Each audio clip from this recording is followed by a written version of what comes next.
Saudara, hari ini saya akan berkhotbah mengenai peperangan rohani. Peperangan rohani mungkin jarang dikhotbahkan oleh gereja-gereja Protestan dan lebih sering dikhotbahkan dan menjadi tema yang mungkin salah satu sangat favorit di gereja-gereja karismatik. Dan saudara-saudara, peperangan rohani yang seperti apa sebetulnya yang diajarkan oleh Alkitab? Karena kalau kita berbicara peperangan rohani, itu tidak seperti ketika kita memahami peperangan yang sifatnya fisikal. Ya. Saudara-saudara, dalam kehidupan kita setiap hari, kita harusnya mengalami yang disebut peperangan rohani. Itu setiap hari, ya. Jadi saudara bangun pagi itu sudah sudah mulai peperangan rohani. Saudara mulai kerja itu peperangan rohani. Saudara mulai istirahat peperangan rohani. Bahkan sampai kemudian tidur malam hari itu peperangan rohani. Tapi kita sering tidak sadar mengenai peperangan rohani ini, sehingga kita sendiri, saudara, menjadi orang-orang yang sering kalah dalam peperangan rohani. Itu pertama, kita tidak sadar. Yang kedua, orang yang sadar peperangan rohani, tapi kesadarannya adalah mengenai peperangan rohani yang salah. Ya. Saudara, kalau melihat di gerakan karismatik, ada tengking menengking, ya. Ada doa-doa di bawah pohon-pohon angker atau ke tempat-tempat yang dianggap dihuni setan. Tapi apakah peperangan rohani seperti itu, saudara? Kalau saudara memperhatikan di dalam kitab Efesus pasal 6 yang kita baca tadi, sangat jelas di dalam ayat yang ke-12, ya. Karena perjuangan kita bukanlah melawan darah dan daging. Artinya bukan perang fisik. Ya. Bukan melawan darah dan daging, tetapi melawan pemerintah-pemerintah, melawan penguasa-penguasa, melawan penghulu-penghulu dunia yang gelap ini, melawan roh-roh jahat di udara. Jadi bukan peperangan fisik. Maka beberapa tahun lalu ketika Ade Armando kemudian memberikan komentar mengenai pernyataan Tuhan Yesus yang mengatakan, aku datang ke dalam dunia bukan untuk membawa damai tapi membawa pedang, dia salah tafsir itu, orang Kristen ramai-ramai menyerang dia, saudara.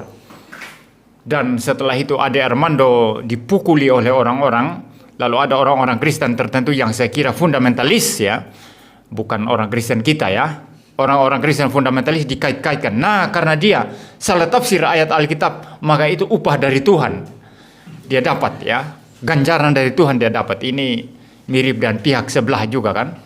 Ya, diasap gitu, ya. Saudara-saudara, kita tidak mengenal itu, saudara. Tidak gampang mengaitkan satu peristiwa dengan apa yang Anda sebut sebagai ganjaran dari Tuhan atau asap dari Tuhan atau penghukuman Tuhan. Tidak gampang, ya, saudara, ya. Tapi poin saya adalah Ade Armando jelas salah tafsir di situ, ya. Maka banyak orang Kristen mengkritik, ya.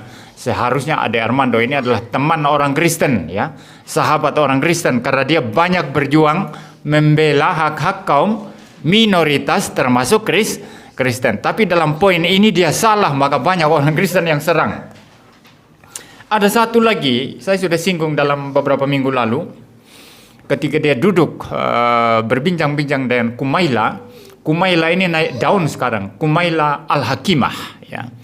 Seorang yang dulu katanya orang pesantren, dia menghafal Al-Quran, ya, penghafal Quran, dan dia juga diklaim ahli, ya, dalam bidang agamanya, ya, saudara. Tapi dia juga getol mengkritisi agama. Islam dikritik, termasuk Kristen juga dia sering singgung, sehingga menimbulkan kontroversi di kalangan kekristenan, dan ada apologet yang memberikan tanggapan terhadap Kumaila. Naik daun dia sekarang ini. Saya pikir dia sangat-sangat merepresentasikan spirit sekularisme saat ini. Maka kalau saya ditanya misalnya, apakah MYM yakin Kumaila itu sungguh-sungguh Islam. Ya, sebagaimana seharusnya Islam, saya mengatakan saya tidak yakin. Ya, saya tidak yakin dia sungguh-sungguh Islam ya. Karena dia membabat semua argumentasi-argumentasi, proposisi-proposisi dalam agama ya. Seharusnya orang seperti ini kita boleh ajak debat ya, kalau mereka mau debat ya. Nah, di dalam waktu dia duduk bersama-sama Ade Armando, di situ dia berkata, ya Nabi waktu nabinya orang Islam ya, itu sesuatu yang wajar dia perang, karena konteks waktu itu di Arab memang perang. Sedikit-sedikit perang, ada perang antar suku. Dan mau tidak mau Nabi terlibat di dalam konteks yang seperti itu. Jadi menurut dia Nabi tidak bisa dipersalahkan dalam konteks ini, karena dia terlibat dalam peperangan. Nah, itu cara dia membela nabinya dia ya, nabinya orang Islam ya. Lalu kemudian dia melangkah bicara tentang Yesus. Dia bilang begini, Yesus pun sebetulnya kalau konteksnya itu adalah konteks peperangan seperti di Arab, saya yakin Yesus juga mungkin akan ambil pedang. Nah, ini salah kaprah luar biasa. Karena kalau bicara konteks, justru dalam zaman Yesus konteks orang harus angkat pedang, betul ya?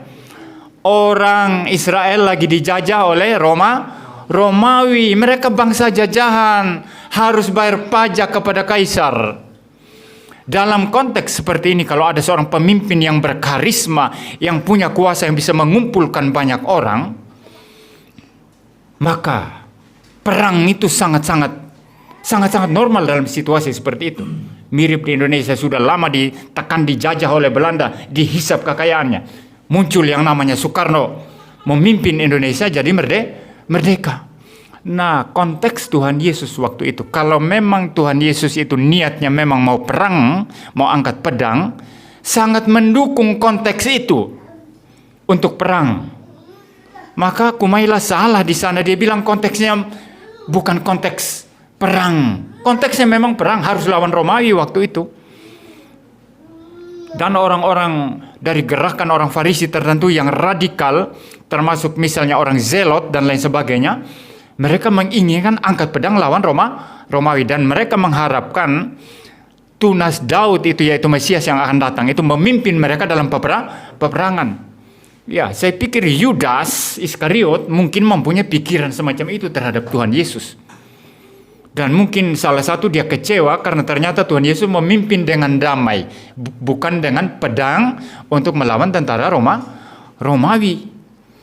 Jadi saudara, ini salah kaprah.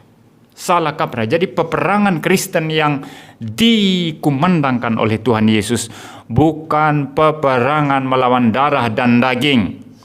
Maka kalau ada orang yang berkata kepada kita, kamu kafir, saya bunuh kamu, maka kita tidak boleh berkata, coba bunuh saya, coba, kalau saya tidak bunuh kamu lebih dahulu.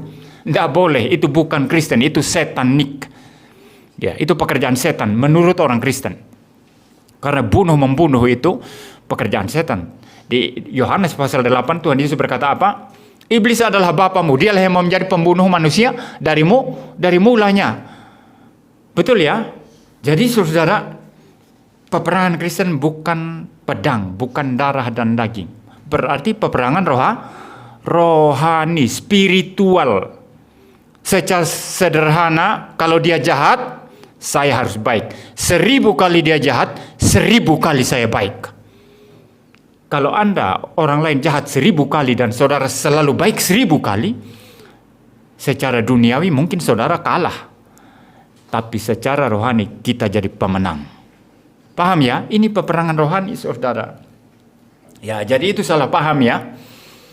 Salah paham tentang Kristus. Kristus mengatakan, aku datang bukan untuk membawa damai, tapi pedang. Pedang maksudnya yang memisahkan orang. Ini simbolik, ini metafor.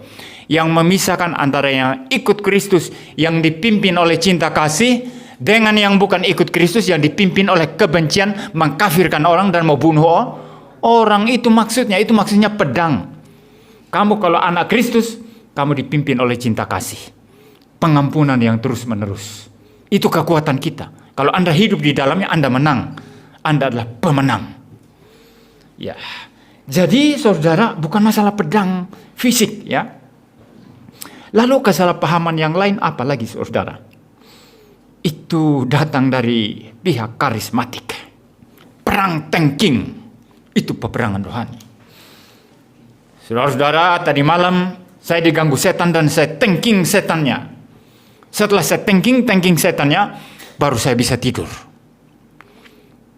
Ya, kalau peperangan rohani hanya sebatas thanking setan, saudara, maka kita mendapat justifikasi untuk thanking setan setiap saat. Karena setiap saat kita diganggu setan. Mas Michael jualan. Tapi tiba-tiba ngantuk gitu.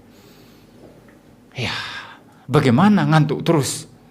Jangan pikir saudara, sifat malas itu tidak ada hubungan dengan pekerjaan kuasa jahat. Karena setan kalau bekerja itu selalu memprovokasi natur berdosa kita di mana kita lemah. Orang lemah dalam uang, di situ setan masuk. Ya, dijadikanlah bendahara. Nanti diambil uangnya. Seperti Yudas. Setan bermain di sana. Petrus di mana kelemahannya? Suka menonjolkan diri. Aku lebih hebat dari yang lain. Hei Yesus, sekalipun mereka ini semua menyangkal engkau, aku tidak akan menyangkal. Dan setan bermain di situ. Dan Tuhan Yesus secara persis bilang apa? Enyahlah iblis. Padahal Petrus itu yang bicara. Enyahlah iblis karena engkau mengatakan apa yang dipikirkan oleh manusia bukan dipikirkan oleh Tuhan. Ya, saya parafrase ini saudara. Jadi setiap dosa yang kita lakukan ada hubungan, ada relasi dan pekerjaan setan. Dan setan itu tidak bodoh. Tidak datang dengan orang yang orang itu sangat setia dalam pekerjaan, sangat rajin sekali dalam pekerjaannya. Lalu setan datang mengganggu dia dengan kemalasan. Orang yang rajin itu tidak mungkin diganggu dengan kemalasan, saudara. Saudara pernah dengar istilah workaholic ya? Workaholic. Orang yang kerja. Justru kerja itu dia kekuatan sekaligus kelemahannya. Nah, kalau setan mau mencobai dia, bukan kasih kemalasan. Kasih dia lupa waktu, lupa istri, lupa anak, kerja terus. Nah, ini cara setan yang pintar. Paham ya? Pakai workaholic-nya itu untuk menjatuhkan dia. Bukan, oh ini orang rajin kerja, tunggu saya tiupkan kemalasan. Ini setan bodoh yang kayak gini. Jadi saudara, kita kembali kepada thanking. Terlalu banyak alasan bagi kita untuk thanking iblis setiap saat. Kalau peperangan rohani hanyalah masalah thanking menengking saudara. Berarti setiap saat kita hanya thanking setan aja. Lama-lama nanti setan jadi kambing hitam. Karena dosa itu selalu dua aspek. Pertama-tama dari diri kita, baru dari luar. Saudara lihat contoh paling nyata itu di Taman Eden. Memang Hawa itu hatinya memang ya mau ambil buah yang dilarang Tuhan. Hatinya nggak beres. Ditambah dari luar setan ya mencobai dia. Jadi selalu itu, dosa selalu seperti itu saudara. Nah kalau kita peperangan rohani hanya thanking dan kita anggap sudah menang, ya setiap detik aja thanking setan. Lama-lama setan jadi kambing hitam. Itu karena kita yang malas, karena kita memang yang tidak rajin kerja, persalahkan setan. Setan memberikan saya roh malas, mari kita usir roh malasnya. Itu karismatik sering terjadi seperti itu saudara. Itu ada teman saya dulu di GKKR, namanya Pendeta Lexi. Ya. Dia diajak oleh, waktu dia pelayanan di Sumba, diajak oleh satu hamba Tuhan karismatik ke tempat-tempat yang sepi, ya, yang dianggap angker, ya, kampung-kampung kuno di Sumba itu ya, kan dianggap angker, kampung-kampung kuno yang sudah tidak berpenghuni, naik ke situ lalu thanking di situ. Lalu Pak Lexi bilang, ya, bagaimana kalau kita usir setan di sini, lalu setan yang di sini sudah aman di sini, tenang di sini, dia pergi tinggal di rumah kita, bagaimana? Tapi saya pikir apa yang dia kata ini cukup untuk membuka kebodohan thanking setan semacam itu. Anda pergi thanking setan di pohon beringin. Nanti setan itu, oh, rumah saya di sini kok dia ganggu ya. Tunggu, saya pergi ke rumahmu, saya tinggal di rumahmu. Bagaimana coba? Jadi tidak semua mengusir setan itu, menengking setan itu sudah pasti baik. Kamu usir dia dari kuburan. Dia datang tinggal di rumahmu, dia ganggu anak-anakmu, dia ganggu istrimu. Malam-malam dia gini. Jadi saudara, ini kebodohan. Kebodohan karena tidak ada pemahaman firman Tuhan yang beres mengenai peperangan rohani. Lalu yang berikut saudara, di samping bukan masalah perang tengking menengking, juga bukan masalah bagaimana kita memetakan peta dunia roh-roh jahat. Ada seorang tokoh terkenal dari karismatik yang namanya Peter Wagner. Ya. Peter Wagner ini mengadakan pemetaan rohani. Jangan masuk keluar, suruh masuk anak itu. Tutup pintunya. Ya. Peter Wagner itu seorang karismatik, saudara. Dia mempunyai satu teori mengenai pemetaan rohani. Jadi menurut dia, supaya kita efektif di dalam pemetaan rohani, dalam peperangan rohani, prinsipnya Anda harus mengenal roh-roh teritorial, ya. Jadi Anda harus mengenal roh-roh yang ada atau berkuasa di tempat-tempat itu. Misalnya di pantai selatan, Anda harus tahu di sana mengenai Nyi Roro Kidul, gitu ya. Kalau di Tuban mungkin ada semacam roh Ronggolawe di sana, begitu ya. Ini nama-nama orang dalam sejarah, ya. Tapi kalau Nyi Roro Kidul itu mitos itu, ya. Tapi kalau Ronggolawe itu dulu adalah tentara Majapahit itu, ya, yang kemudian juga memberontak dan akhirnya terbunuh dalam pemberontakan. Itu pengikutnya Raden Wijaya yang pendirinya Majapahit, ya, Raden Wijaya. Ada roh Ronggolawe, begitu ya.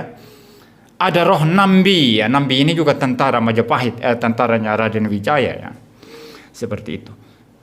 Jadi saudara, menurut Peter Wagner, kita harus mengadakan pemetaan rohani. Kita harus mengenal roh apa yang berkuasa di tempat tertentu. Kalau di Sumba misalnya, Marapu berkuasa di sana. Marapu ini apa? Kita harus pelajari. Supaya nanti kita bisa lebih efektif mengikat kuasanya dan kita boleh melakukan pelayanan. Saudara-saudara, menurut saudara ini ajaran Alkitab atau tidak? Ini ajaran Alkitab atau tidak? Sama sekali tidak. Paulus tidak mengajarkan itu. Minggu depan kita akan lanjut bagian kedua dari khotbah mengenai peperangan rohani ini, ya. Kita akan lihat nanti senjata-senjata Allah yang dimaksud di situ. Ya. Jadi ini bukan ajaran Alkitab, saudara. Kalau Anda sibuk mengadakan pemetaan rohani, mengenal, mengidentifikasi roh apa, spirit apa yang berkuasa di satu tempat, engkau akan kehabisan waktu. Kehabisan waktu untuk penginjilan.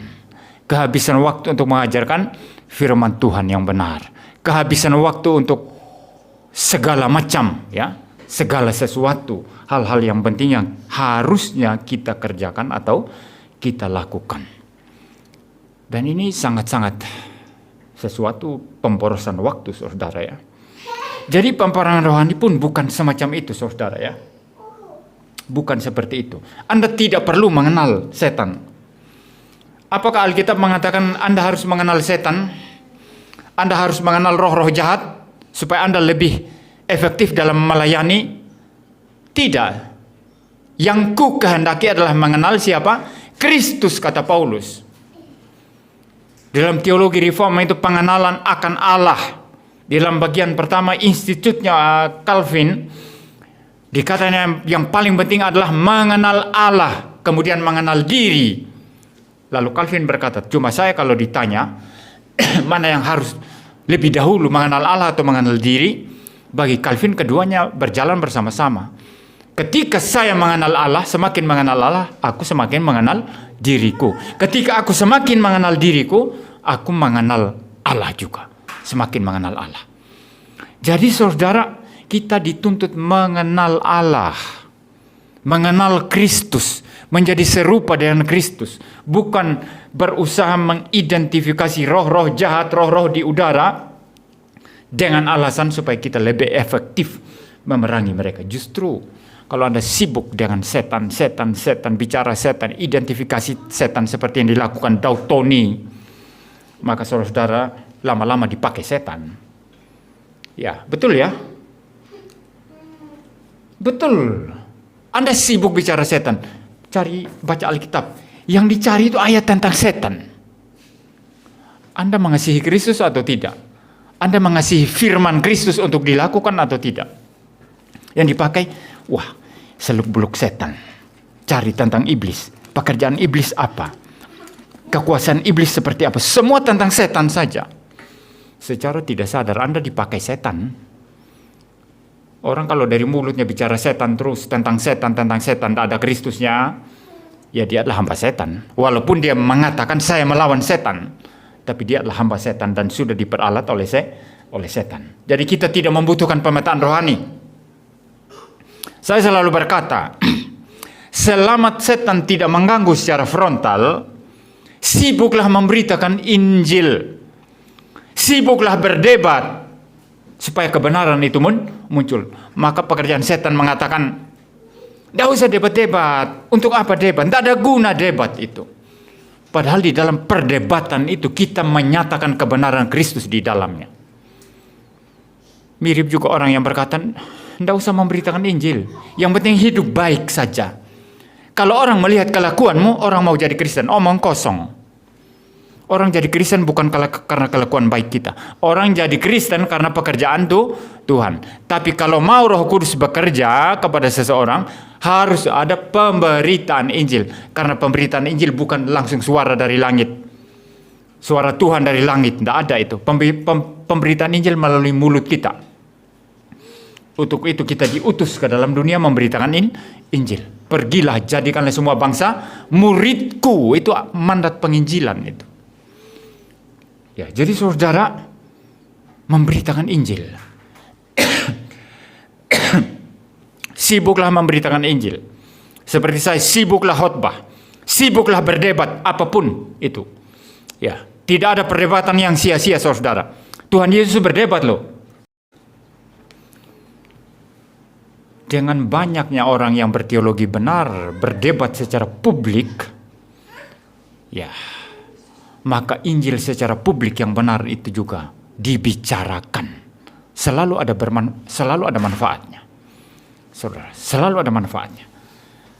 Nah, sekarang saudara,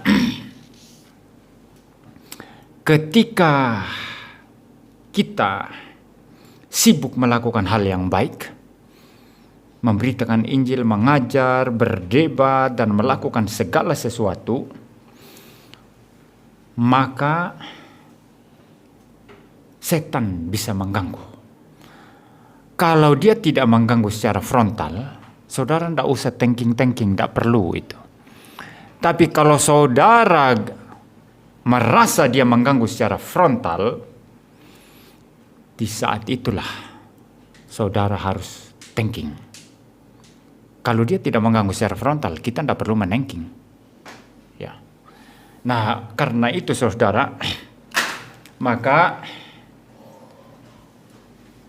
kita hanya boleh secara frontal berhadapan dengan setan, berkonfrontasi kalau dia secara frontal mengganggu. Kalau tidak, sibuklah melakukan hal-hal yang baik, bukan mencari seluk-beluk tentang setan.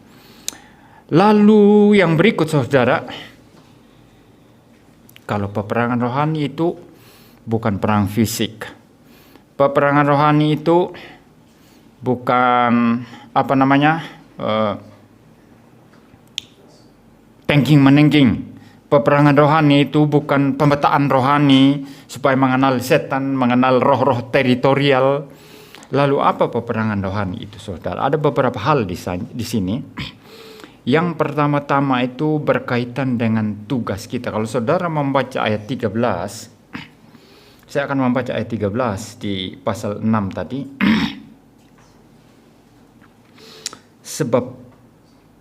Sebab itu ambillah seluruh perlengkapan senjata Allah, supaya kamu dapat mengadakan perlawanan pada hari yang jahat itu, dan tetap berdiri sesudah kamu menyelesaikan segala sesuatu. Perhatikan bagian terakhir, sesudah kamu menyelesaikan segala sesuatu. Jadi peperangan rohani kita ini saudara ada hubungannya dengan bagaimana kita menyelesaikan segala sesuatu. Kita diperintahkan untuk mengerjakan tugas-tugas dari Tuhan. Dan ketika kita mengerjakan tugas, peperangan rohani itu tidak terelakkan. Karena setan, roh-roh jahat dan kuasa dosa, natur berdosa kita akan terus merongrong kita. Karena itu saudara, ketika kita menyelesaikan tugas kita, maka di dalam menyelesaikan tugas itu pasti ada peperangan rohani. Itu sebabnya kita harus mengenakan perlengkapan senjata Allah. Lalu kalau saudara membaca lagi di ayatnya yang ke 19 dan 20, menjadi tambah jelas di situ. Juga untuk aku, ini Paulus ya yang berkata demikian. Mungkin saya baca dari ayat yang ke 18 di bagian yang tengah ya.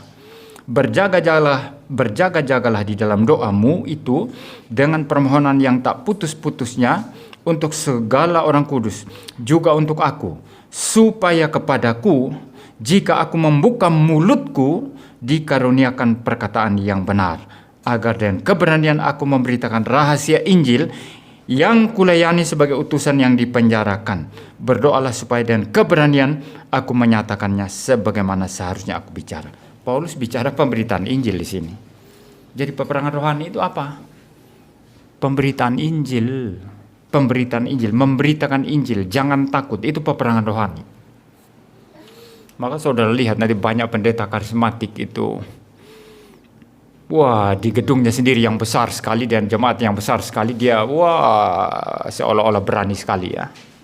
Sangat-sangat berani. Tapi begitu diperhadapkan dengan kesulitan, resiko, ditekan atau dianiaya, dia melarikan diri. Itu maka kasihan sekali MKC itu. Ya. Dia ikut gereja besar, pendeta besar itu.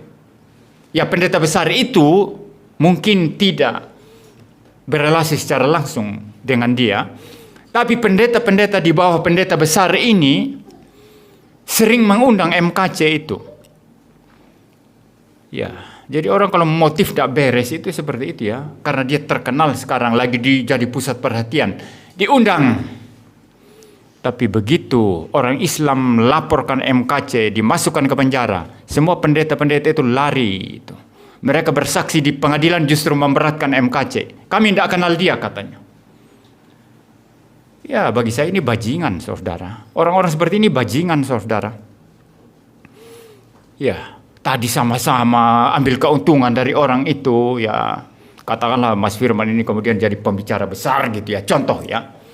Orang sudah dapat keuntungan banyak ya dengan mengundang. Suatu saat misalnya terlibat masalah, orang-orang yang mendapat keuntungan itu mundur lalu mengatakan kami nggak kenal. Ini bajingan. Ini pendeta loh, pendeta Kristen seperti itu. Jadi peperangan rohani yang mereka maksud selama ini apa? Tengking-tengking di mana? Tengking-tengking di dalam gedung gereja sendiri. Tidak berani pergi keluar beritakan Injil. Tidak berani pergi keluar perdebatkan Injil. Inti Injil seperti apa? Bahwa Yesus Kristus adalah Tuhan dan Juru Selamat satu-satunya. Di luar Yesus Kristus tidak ada keselamatan. Mereka tidak berani berhadapan dengan realitas yang sesungguhnya. Pemberitaan Injil. Menyatakan kebenaran. Tapi Paulus di sini bicara peperangan rohani dalam kaitannya apa? Dengan pemberitaan Injil. Doa untuk aku supaya aku berani memberitakan Injil. Dan memang dia sudah berani. Tapi masih butuh doa daripada jemaat. Supaya lebih berani lagi. Dan terus menerus membuka mulut untuk Injil Yesus Kristus. Ini hamba Tuhan sejati. Banyak orang Kristen ditipu habis-habisan. Heran saya ya. Termasuk masalah apologetika. Orang yang pakai masker tutup mata. Tidak kelihatan wajah. Banyak pengikut loh. Bodoh sekali. Yang MEM terbuka begini. Diundang onsite datang. Tapi dianggap. Enggak dia. Heran ya. Kenapa bisa bebal seperti itu ya. Saudara lihat ya, YouTuber itu katanya bela iman Kristen tapi pakai masker lah, tutup wajah lah, wajah tidak kelihatan. Banyak kan? Banyak. Itu sebab salah satu kenapa saya tidak terlalu respect dengan Christian Prince. Paham ya? Kenapa bisa begitu? Ini juga problem moral loh saudara. Karena kalau engkau tidak tampilkan wajah, engkau akan bebas memaki-maki nanti. Dan kita berapologetika tidak dipanggil untuk memaki-maki orang, memaki-maki agama lain, memaki-maki kitab suci orang lain, memaki-maki nabi orang lain, bukan. Tapi pertanyaan pihak lain itu bagaimana kita bantah dengan kebenaran Alkitab. Kita menyatakan kebenaran firman Tuhan dan menyatakan bagaimana pemikiran dia itu adalah pemikiran yang unintelligible ketika menyerang Alkitab. Pemikiran yang mustahil benar ketika dia menyerang Alkitab. Saya tidak terlalu itu orang-orang yang tidak tampil wajah. Karena Paulus waktu pelayanan tampil wajah enggak? Paulus atau tutup wajah? Tuhan Yesus waktu pelayanan sampai mati disalib buka wajah apa tutup wajah? Ya. Sembunyi-sembunyi atau tidak? Terang-terangan. Terang-terangan. Di dalam terang-terangan itu semua kita jaga. Moral kita, bagaimana kita berrelasi dengan orang lain, tetap harus ada cinta kasih. Dia memaki-maki kita silakan, tapi kita harus tetap mengasihi. Tapi kalau sudah tutup semua, nanti identitas tutup semua, orang akan bebas memaki-maki di situ. Saudara. Jadi saudara, peperangan rohani sesungguhnya adalah apa? Memberitakan Injil. Ya. Lalu juga saudara, memberitakan Injil selalu juga berkaitan dengan kehidupan kita. Di tengah-tengah masyarakat, kehidupan kita di tengah-tengah dunia ini. Orang memberitakan Injil tapi kehidupannya buruk sekali, tidak bisa menjadi garam, tidak bisa menjadi terang, maka juga susah saudara, sulit ya. Ya sulit untuk memberitakan Injil. Ya. Jadi yang kedua apa? Peperangan rohani itu bersangkut paut dengan kehidupan kita sendiri. Di tengah-tengah pekerjaan bagaimana kita?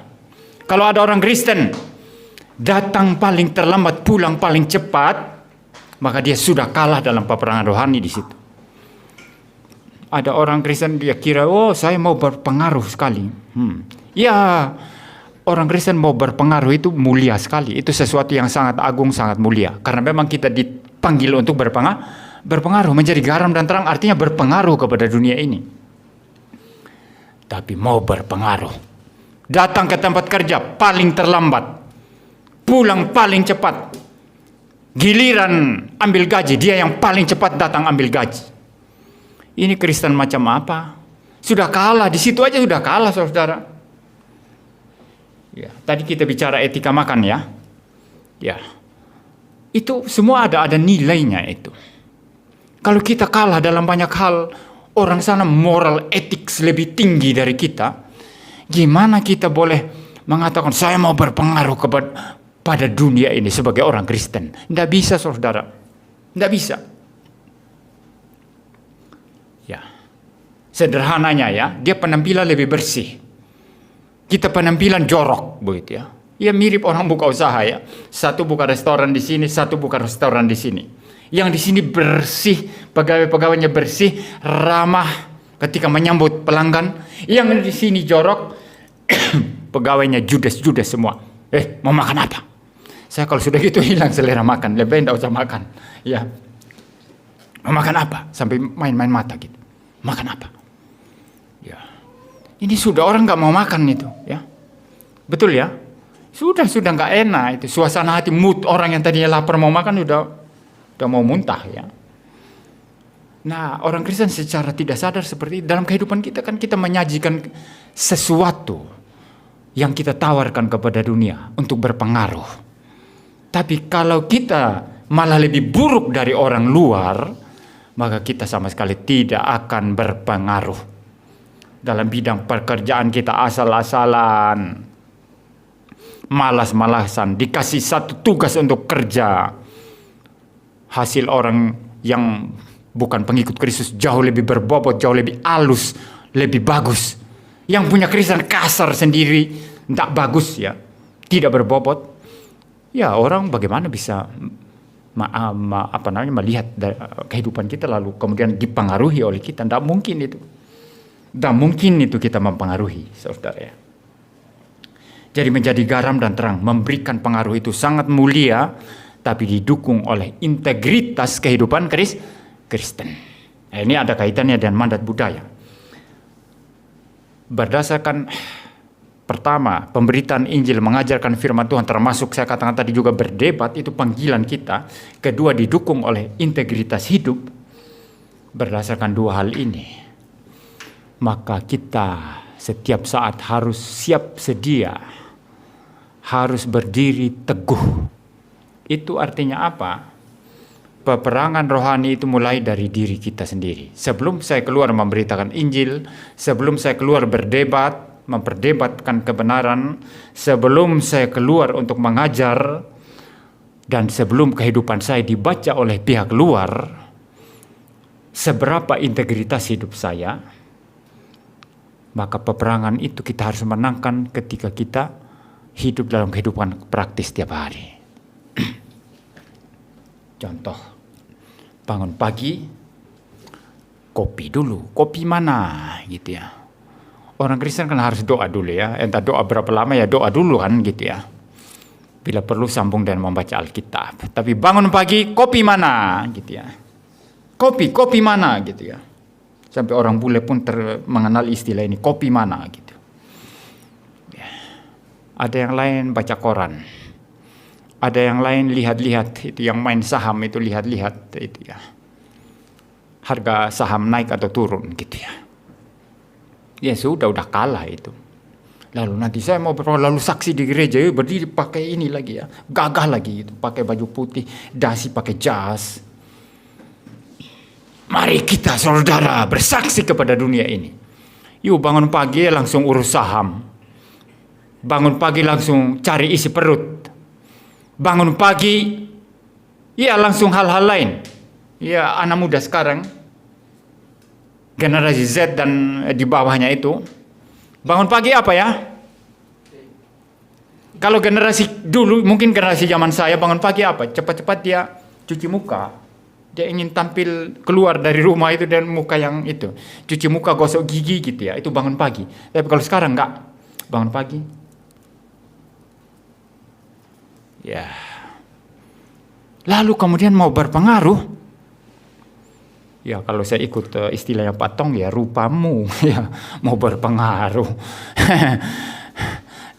Tiap hari hanya tak tek HP mau berpengaruh. Pengaruh apa? Ya susah saudara.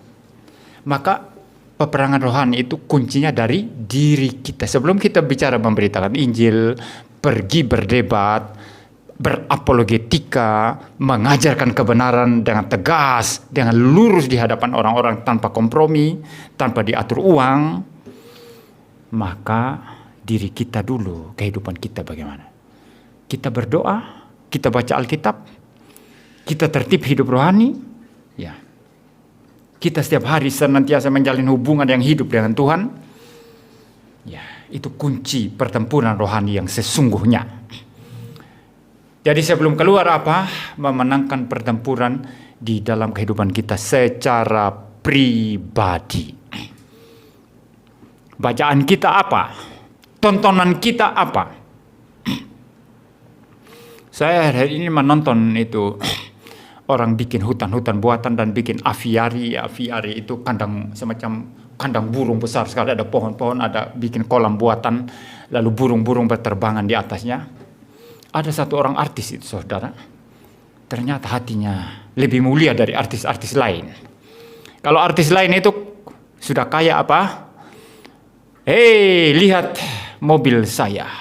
Dia pamer mobil mewah, dia pamer rumah mewah, gebrak-dobrak rumah gitu ya.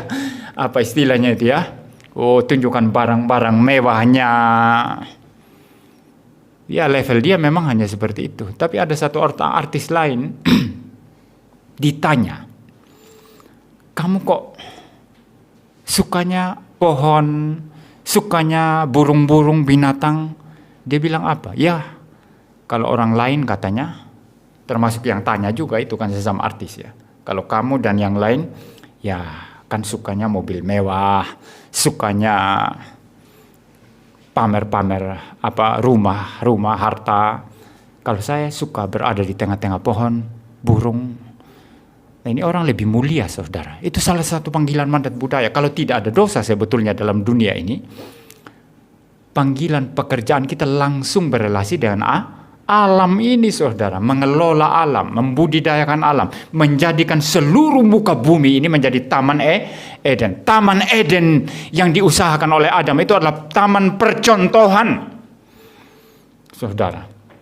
Ini artis bukan orang Kristen, saudara, tapi punya ide mulia sekali.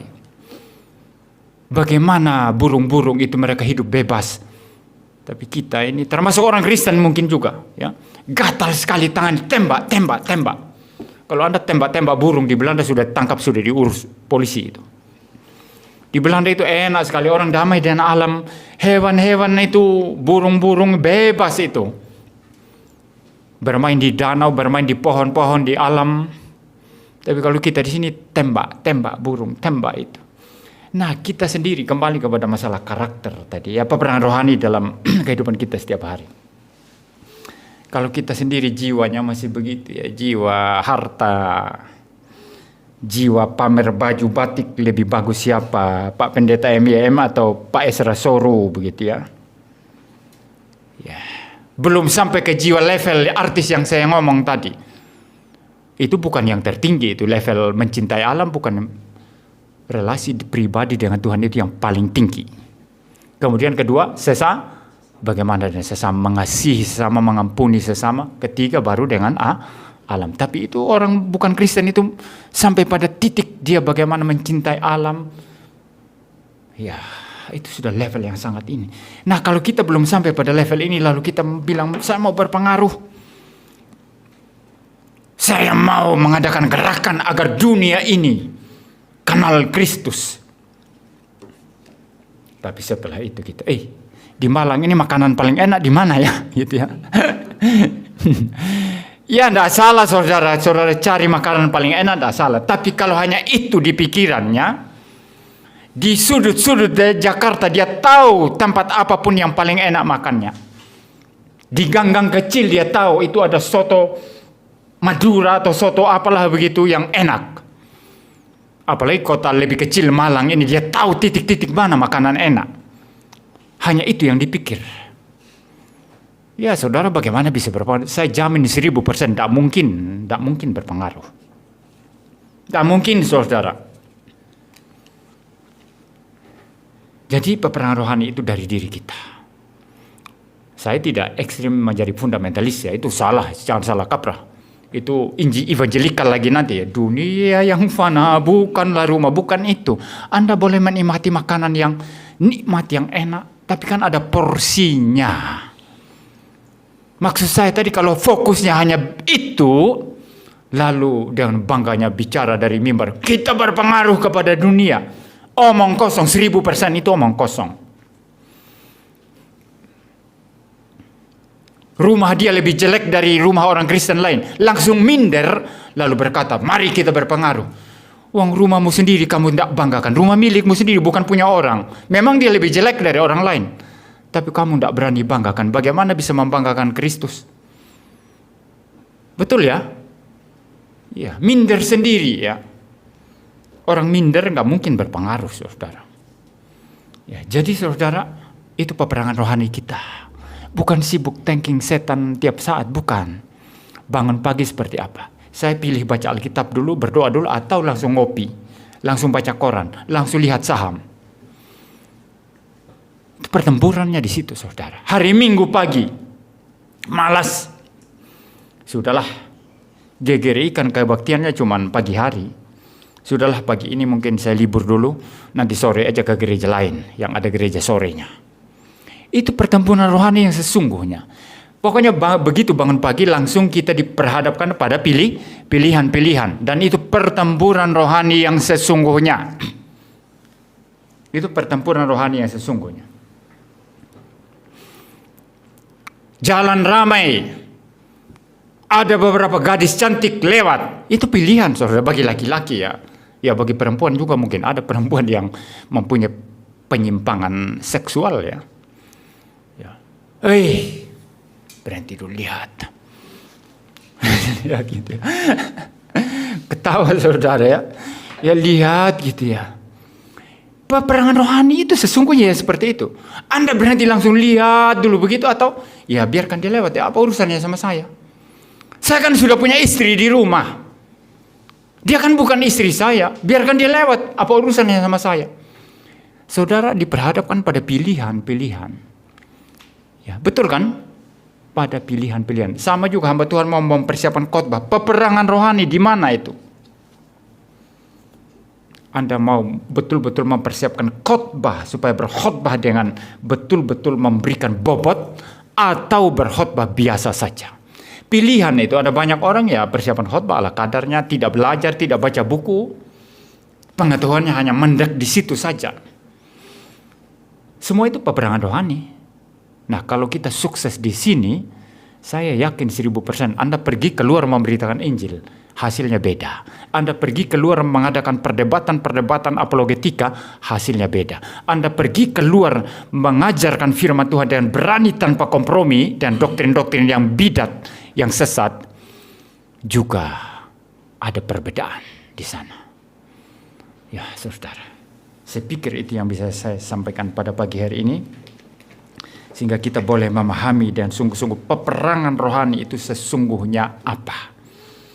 Ya, bukan tanking-menanking, bukan pemetaan rohani, juga bukan perang fisik, tapi pemberitaan Injil dan hidup berpengaruh di dunia ini yang harus dimulai dari kehidupan pribadi kita setiap hari. Mari kita berdoa. Bapa di surga, terima kasih Tuhan untuk segala kemurahan dan kebaikan-Mu yang sudah memperdengarkan firman-Mu kepada kami. Tolong kami Tuhan agar kami menjadi orang Kristen yang sadar peperangan rohani setiap hari. Begitu bangun pagi, kami berhadapan dengan peperangan rohani pada hari itu. Biarlah kami selalu siap sedia, berdiri teguh menggunakan seluruh perlengkapan senjata Allah. Karena yang kami hadapi adalah roh-roh jahat di udara dan juga natur berdosa kami. Dan setelah itu kami boleh keluar memberitakan Injil sebagai bentuk peperangan rohani dalam dimensi yang lain. Dan juga pergi keluar menyatakan diri kami sebagai orang Kristen yang mempunyai integritas yang beda dengan dunia ini. Dengan demikian kami boleh memuliakan Tuhan dalam kehidupan kami. Terima kasih Tuhan, pimpin kami seterusnya, dalam nama Tuhan Yesus Kristus kami berdoa. Amin.